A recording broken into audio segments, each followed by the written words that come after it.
Okay, so here we go. We're gonna get right into it. A couple ways. I'm not sure how many are gonna come out, but I have two in mind. If another one comes to mind, then I'll say it. But two ways to get men that you are not interested in to leave you alone. I'm going to preface this with a something that I've been following Princella lately. The Queen Maker. If you guys haven't come across her yet, please go watch her videos. She's a little bit of an extremist, but she has me dying laughing a lot of times in her videos because of like the stuff that she says, and it's not untrue. She's coming from a very truthful place, a very woman-centered place, and I will always support that type of thing. So go check her out. But one of the things she said in her videos was, or in an interview, I can't remember which one, but she mentioned that men would approach her and she would, say like, I'm not interested or whatever, and they would react in an aggressive manner towards her. So she got scared. So she was like, you know what, I'm just gonna give them my number and then later on just not answer the phone. And it's a very real thing. Like a lot of times we as women feel unsafe in just standing up for our boundaries. We feel unsafe in just saying no. Like the male ego is so fragile that we don't even feel safe in like saying, yo, like I'm just not like I'm minding my own fucking business. Like we can't even do that. Like things are just so crazy nowadays. We can't even mind our own fucking business without men feeling entitled to our number, our time, a smile, whatever the fuck they want. And it's crazy. So if you are like me and so many other women and you're trying to figure out a way to get them to leave you the fuck alone, that's what this video is for. So, way number one will be, and I wouldn't really recommend this in the United States unless you are like you just don't give a fuck. Like you just are really at that point or it already feels natural to you. I would recommend wearing a hijab or a total covering of yourself when you're out in public. And the reason why Muslim women do it. Now, there's a lot of research against, like, men. It's to protect them from men, really. And once you come to a certain understanding of how men really operate, you will understand why Muslim women do that and why the Muslim men encourage them to dress that way. We're not going to get too much into that, but Princella really gets into it. So if you kind of want that background, go watch her videos. But once you gain an understanding of how men operate, it makes total sense why a Muslim woman would cover herself with hijab. They are just that disgusting. Like, we have to get out of our woman's mind state. We have to get out of the perspective of a woman and stop applying that to certain situations. Think in the mind of a man. If I'm walking down the street and I'm completely covered up, there's nothing for him to see. So there's no reason for him to, and then you have to start thinking about like what's going to be going on in his mind. It's going to send a message to him that, oh, this woman, she knows, she knows what's up. Let me not mess with her because I'm not going to get anywhere. Like she totally doesn't give a fuck about me or how she appears to anybody. Like she's dead ass serious about this leave me alone thing. Like that hijab sends the clear message to men, leave me alone. I am not for you. Okay? So if you are, again, because in society you're going to have to deal with the backlash of that, the points and the stares and the questions and the comments and the criticisms and the whatevers. You're going to have to deal with that. So if you're, prepared for that, then that is one way that you can get them to leave you alone. Now, I did mention I wouldn't really recommend this in the United States because there are a few places that I have traveled to or places that I have thought of traveling to that where that style of dress is a little bit more one, like for example in Saudi Arabia, it is actually the norm for women to dress that way and they separate men and women. And I didn't understand that at that time, but now I'm understanding what the necessity for that is. And so, yeah, that's why I said, in other countries, it would be it would make a little bit more sense because that's already the culture of that country. Another example would be the Gambia. I was interviewing for a position there, and I was talking to a lot of the women, and they were saying, like, the culture of men harassing you on the street is just very, like, it's crazy. It's worse than the United States. And I was like a little bit worried about it. And eventually I was just like, I probably shouldn't take that job because I don't want, like, I want to be able to walk down the street and mind my business and go on about my day without having to cuss some man out. Like, and they were saying, like, like here, how we can maybe get away with, being like, what the fuck is your problem? There, like, it's not acceptable at all. Women are just supposed to acquiesce. So I was just like, you know what, let's just avoid a potentially terrible situation for everybody and let me just not even go over there. But I was seriously considering, like, okay, the way that I could make it work is wear a hijab or, completely cover myself when I'm out in public. And that would be normal because the culture there, the main religion is Muslim. So a lot of the women already dress that way. So that is one way. Or just dress modestly. Like, maybe in the US, a variation of that could just be dress modestly. Long sleeves, long skirts, long pants, covering up. Like, if you have on something tight, wear something loose over it so that you're not, your body is not being exposed and shown. And then another way to combat this, and this is a little bit more, this is more so what Princella kind of suggested, and I have been trying it out lately, and I'm gonna share so far what I've gathered. So, again, I only use this with men who I'm not interested in. And because I don't want to get into the whole ego battle and I don't know what this man is capable of, I don't know what kind of aggressions he's capable of, this is a way to get him to leave you alone and think that it was his idea, like in a non combative kind of way. So basically, I have this issue of like men constantly messaging me in my inbox, and like it's really getting annoying. Like, other strategies that I've tried haven't worked. Like, straight out telling them do not inbox me hasn't worked. So now they'll message me and say hey or whatever, and I'll message them back and I'll say it's $300 per message that I sent you. Would you like to continue? And when I tell you, it works like a charm. They either don't text back. I've had some guys block me. I've had some be like, oh yeah, I'll send you the money after we. No, I need the money first. That's the guy that blocked me. He was like, oh yeah, I'll send it to you after we. Like, he called me again. Like, he actually called me. Unsolicited. I don't know this guy from Adam. Called me. So then that's when I messaged him back and I was like, I charge $300 per minute for calls. If you would like to continue, let me know and I'll send you my Cash App handle. And so he was like, oh no, let's talk first. And then I said, no, I need the money first. Then he blocked me. Another instance, usually they just don't message back. So then I tried it with a guy that I met when I was coming home from work or whatever. I met him. And he was a nice enough guy, but no, like, you don't have anything to offer me. I don't got time for, no. Anyway, so, I gave him my number, whatever.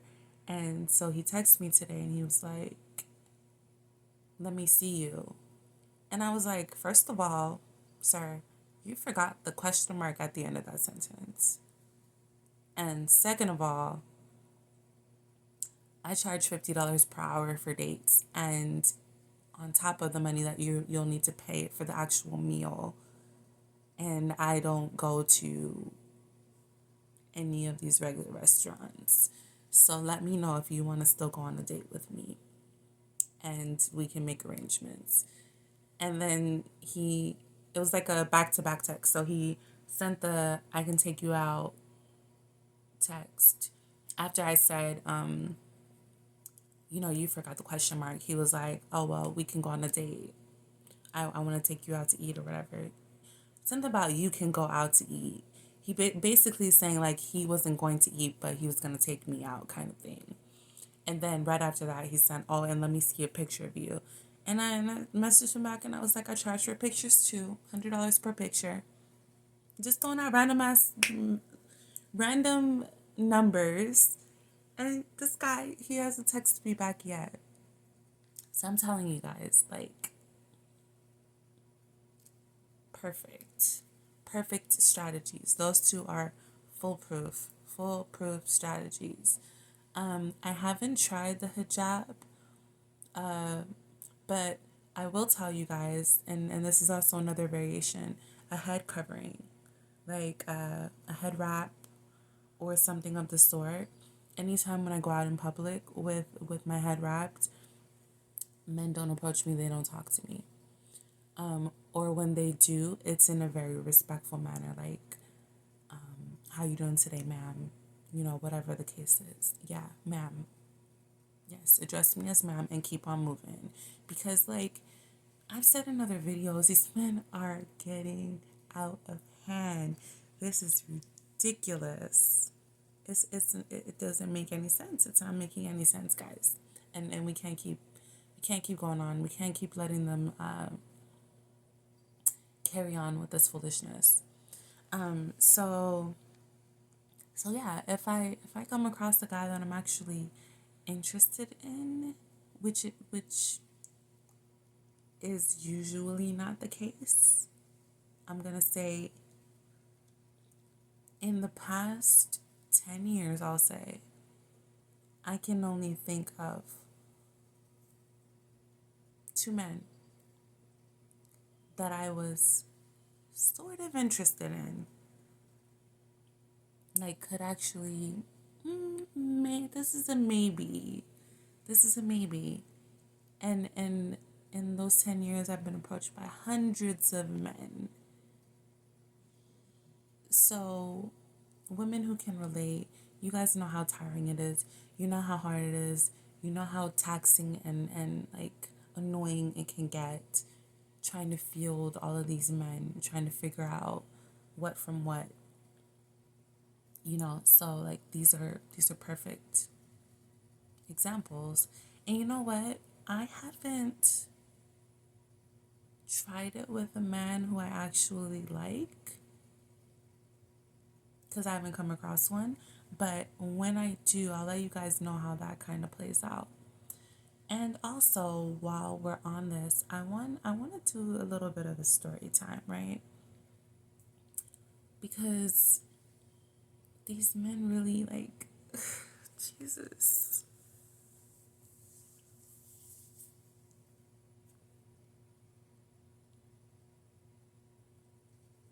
I want to talk about, like, how my contact lens is about to come out. Shoot. Okay. So I want to talk about how the mistakes that I made in giving the wrong impression to men, to think that they had a chance in the first place to even play with me. But I also want to share the red flags that came up in his behavior and how I kind of navigated being unsure. So there's this guy that I met on a dating app. I want to say 7 years ago. However many years ago we met. I'm like, I'm going to put my contact lens back in, guys, and then I'll finish my story.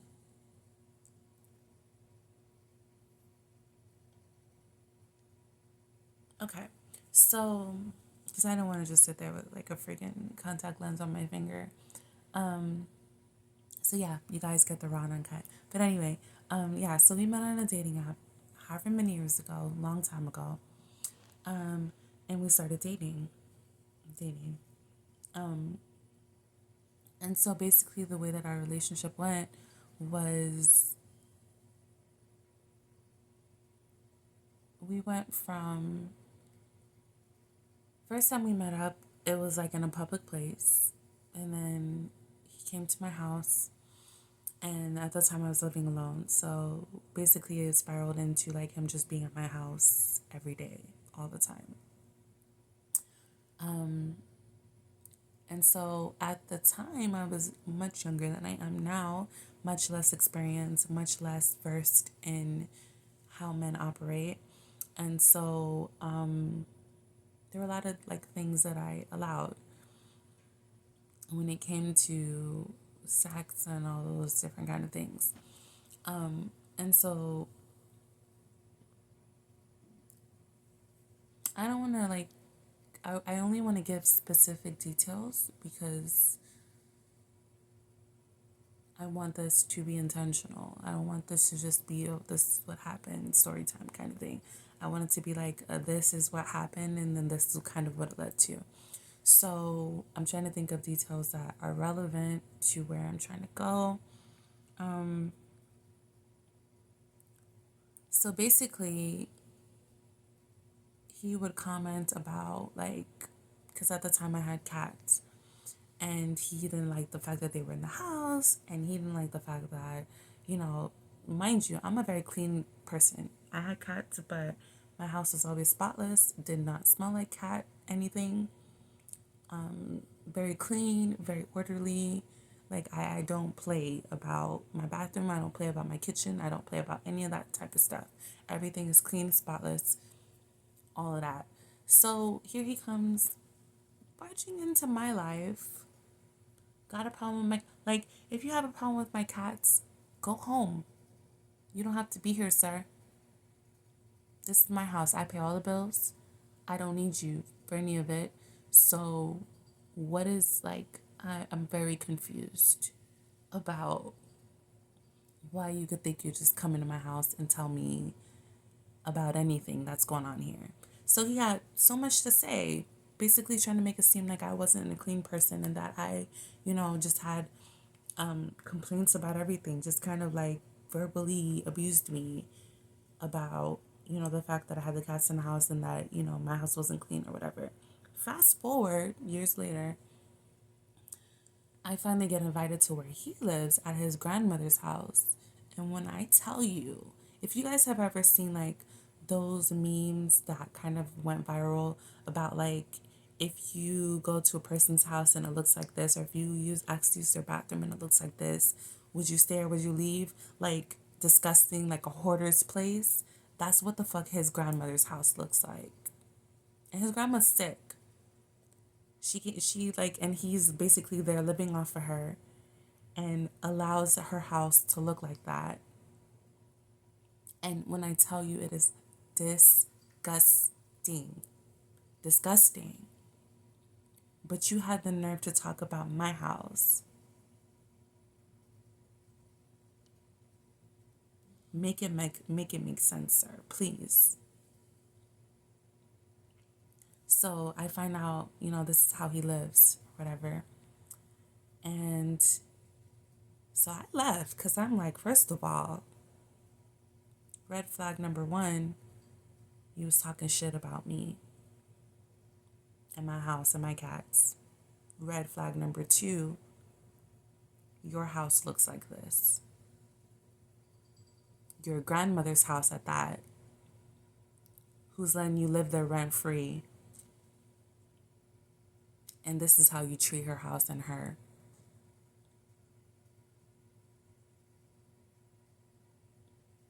So I stopped fucking with him. And because he would do this thing where he would like, I would stop talking to him and he would pop up months later and like knock on my door, knock on the door of my mom's house. Because then eventually I moved back in with my mother. Like we got a house together and whatever. So I moved back in with my mother. So eventually he would do this thing where he would just pop up out of nowhere and just knock on the door. So my mom ended up meeting him that way. So she would ask, you know, what happened to so he was a cute guy, like he seemed nice or whatever. And I told her his house is disgusting. And you know what she said to me? She was like, so did you clean it for him? Are you out of your fucking mind? Are you out of your mind? And then people wonder why I don't fuck with my mom. Like, and that's not even a fraction or a speck of the fuckery that she talks about and tries to get me to acclimate to. That's not even a speck of it.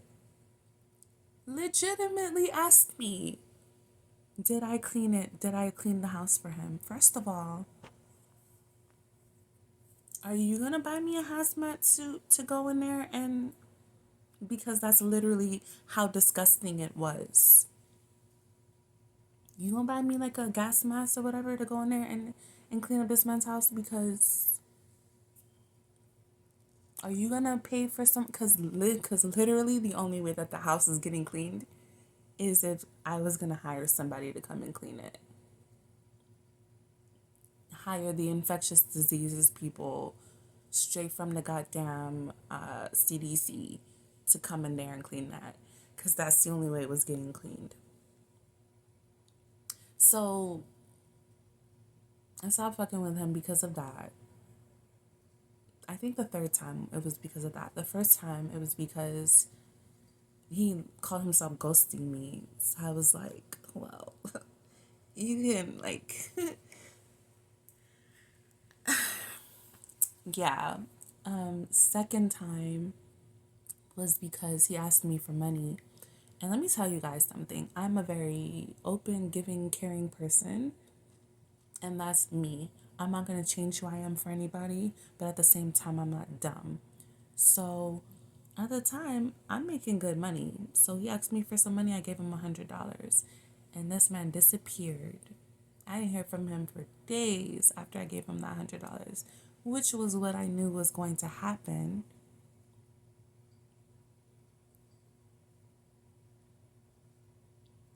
And something about me, like, I am that nice person, but at the same time, you only get that kindness to a certain extent.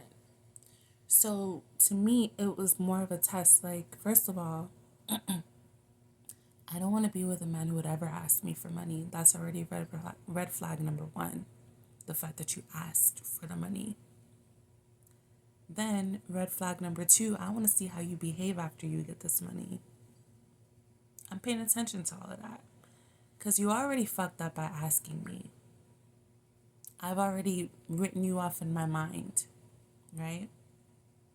Now, let's see what you do with it. Let's see how you behave after you get it. And yeah, he showed me his true colors. So that was the second time when we stopped talking. And every time we stopped talking, he would pop up at my mom's house. Oh, I love you, this, that's that and the third. So now, here we are, fast forward. Last time I saw him was around Christmas time, 2021. So, maybe a few weeks ago. Something in my spirit was like, it's about that time for him to pop up again. I want to see it's time for me to, I've been closing out old cycles lately. I've been really, just like I said, closing out old cycles. So that was a cycle that needed to be closed out. So I messaged him, and I was like, you got something you want to say to me? Because my spirit is telling me that there's something you want to say to me. Like, have you been looking for me? Because I feel like you have. Because I'm not in my mom's house anymore. You guys know I moved. So he was like, yeah, I've been trying to find you. Like, where are you? Blah, blah, blah, blah, blah. So we get into a conversation, whatever. And basically, long story short, he propositions me. He gives me an offer. And he's like,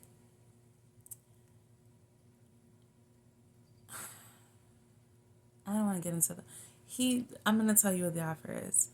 He offers to he offers to buy me a house and a car. And basically, he wants to get married, buy me a house and a car. But the reason why he's buying me a house and a car is because he also has another woman in his life who he wants to buy a house and a car for too. And he wants both of us to be his wife. He told me this straight out. Like, basically, that's the dynamic that he wants. And that's why he's been so in and out. And that's why he's been so weird over the years. And he was just trying to figure out a way to tell me that that's really what he wants. He's very particular about certain things and blah, blah, blah, blah, blah. And I will give it to him. I forgot to tell you, like, the last time that we did talk in Christmas, he apologized for calling me nasty when he was really the one who was nasty. Like, he apologized for a lot of the like, foolishness. But at the end of the day, it's like, so after I picked my job off the floor, over the offer, you know, I had we were having a conversation. So I was like, okay, so why now? Why now? Oh, because, you know, I had to get myself together financially and I had to make sure that, you know, I could provide for the both of you and it's never gonna be like no cheating shit or whatever. Like, just basically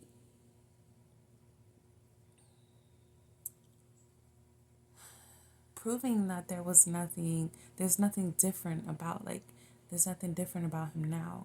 Because I'm gonna give you guys the key. Every time he would come back and promise me things, it would always be months from now. So basically, this whole offer, he offered it to me in July. He's saying by New Year's, by January, this is when all of this is going to happen. So I'm going to tell you why he does this and why men do this. He has no intention of ever giving me that, of ever doing any of that stuff. He is just dangling it over my head like a carrot, like, oh, this is what you're going to get later on. But in the meantime, in between July and that time when he said, he wants to see how much he can get out of me, how much he can use me. He wants to see if he can finally get me to clean his grandmother's house. He wants to see how much sex he can get out of that situation. He wants to see how much ego boosting and, oh, maybe I can get another $100 out of her. Maybe I can get some more money out of her. Because there was a lot that I did do for him. That was the first only time I actually gave him money. But there were other things that I did provide for that relationship, which was not ever reciprocated. And so I'm just sitting there thinking, like, about the offer, and I'm like, never in your life, all this time that I have known you, have you ever reciprocated anything? Why would you think that I would believe that now is any different? Oh, you're a gem. Like, why now? Oh, you're a gem and I love you and you're just this and that. Yeah, I'm all of those things. But you, from what I recall, are nasty. You don't clean up behind your... So basically, my life, married to you, would be me as your maid and your therapist and your ego booster and your sex slave and whatever else, because that's what I have been like this whole time to you. That's what you proved that you saw me as this whole time. So how is any of that going to change now? The only thing that's going to be different is you're being just a tad bit more honest about the fact that you not only want to use me, but you want to use another woman too. That's the only thing that's changed in this scenario. And it like really... So that's where I was going with this. I knew there was a reason. That's always the reason, guys. This is probably the longest video. But I've been going for a long time, so here we are. Uh, so, and this is what I've been like dealing. This is why I've been gone so long, because I've been dealing with a lot of mental things, dealing with a lot of things. So here's what I did. I pulled the "you need to pay me" thing that we were talking about earlier. So I was like, like after I had told him, because and this just goes to show that I'm not out to, I'm just myself. I basically told him like, yo, I am not interested in participating in a scenario where you get all the pussy that you want and you get all your needs met, and I'm just sitting here with another woman looking crazy. Like, you think that paying for my house, like, and then on top of that, he kind of proposed it as if it was for me. Like, I'm going to pay for your house and I'm going to get you a car. But all of that is conditional. That's under the basis that I behave in a certain way. That's under the basis that I give him certain things. And so I told him straight out, you already know how I operate. Because he was trying to compare me and her. Like, which I kind of opened the door for that, because I really wanted to see, like, what was really going on. She left her family and everything for me, and I feel like you just disappear after, once your feelings change or whatever, you just disappear. No, that's not what the situation is, sir. The situation is, I am not going to abandon my life for you. I'm not going to abandon my plans. I'm not going to just stop everything to accommodate you. She wants to do that, that's on her. But I see that as a recipe for disaster, because guess what? Rashida does not do jealousy, and I don't do drama. She'll get cussed out and you will get cussed out. Do you really want to, like, and this was the conversation, like I told him straight out. Oh, she knows men and she knows this and she knows that and she knows how I am and blah, blah, blah. But she don't know me. And at some point, you can sell this fairy tale, but at some point, we are going to come into contact with one another in one form or another. And because she gave up her life for you, she's going to feel entitled to the number one spot in your life. And she's going to want me to play the back burner role. And that's not a role that Rashida plays. Naturally. Like, I don't even need to do anything special or extra. I don't even need to say anything to her, be anything extra for that to be understood. I don't play the back burner to anyone. And she's gonna end up resenting me because I didn't have to give up my life, and you're gonna hold me at a higher esteem than you hold her. Because I'm the one that you really want. She's just the one that's gonna pop out your babies and all that other shit. You know Rashida ain't going for that. But you want me because you know what I bring to the table. You know what sort of power you'll have getting with me. So she's really that, and she's going to feel that. She's going to know that. And you think that that's going to be a harmonious situation? No, sir. Men are so stupid. Like, I just don't. So anyway. So basically I was like,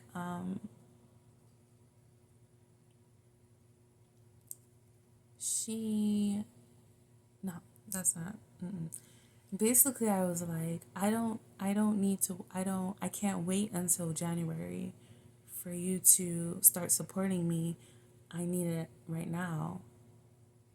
Like, I got a ticket to buy or whatever, because we kind of set up, like, I basically told him, like, yo, for this to work, if I were to ever consider the situation, basically it's going to be on some, we're going to buy land abroad and you're going to send money and fund the project, and I'll oversee everything, and you know, I'll build however many houses you want built. And that's the way that this situation is gonna go. I'm not having no babies by you. I'm not having any sex with you. This is strictly a business type situation. You have her, your other wife, for that type of stuff. If I'm gonna be your wife, it's gonna be it's gonna be on a strictly like business proposition, like power couple type thing. Cause that's the only reason I see a use for you. So you can fund this land project and we can make money. Like I don't need any of that other type of shit. So that was the kind of proposition that I brought to him, and he was like, okay, cool, whatever, blah blah blah. So then I messaged him and I was like, I can't wait until January because I'm actually planning to leave next month and I need to buy tickets, I need to buy whatever, blah blah blah. So I need you to start funding me now. And this man hasn't responded yet. What happened to all of that? Oh, but I love you and I value you. And you're somebody that, what happened to all of that?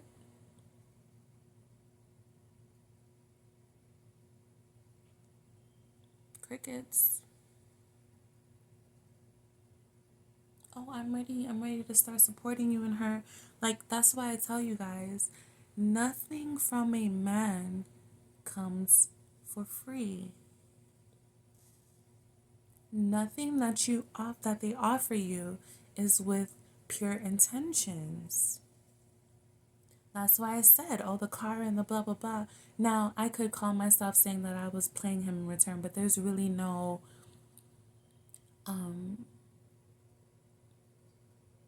win for me in that situation if I were to allow him to pay all, because he could, if I didn't behave in a certain kind of way, he could kick me out. He could take his car back. And yeah, I could get all that stuff in my name, but then that's a court battle and that's all this other extra shit. Why would I ever put myself in that position when I can just do it all on my own and not have to deal with him as the middle person, as the person involved with anything? And so I said that I purposely, because obviously I don't need him to buy a ticket or any of that type of shit. I can do all that on my own. But you, sir, propositioned me once again.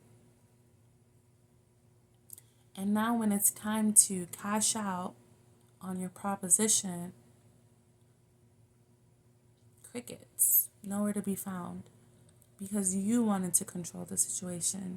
And now that I'm trying, now that I'm exerting my power, now that I'm showing that there's nothing over here for you to control,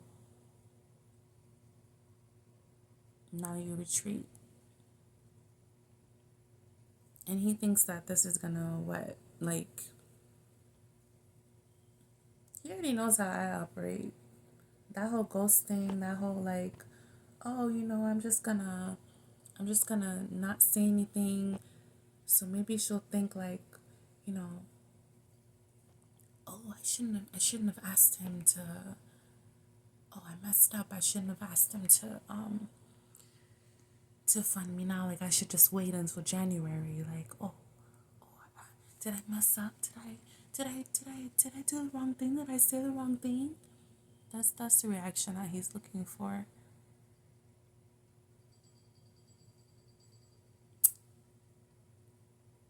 Life goes on. Life goes on. I just needed to confirm.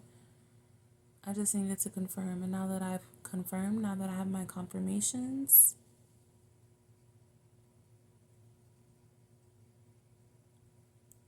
you could never speak to me again and it wouldn't make a difference. So, yeah, I think we've reached the end of the road when it comes to this correspondence, this video. I hope you guys got something out of it. And until next time, be well.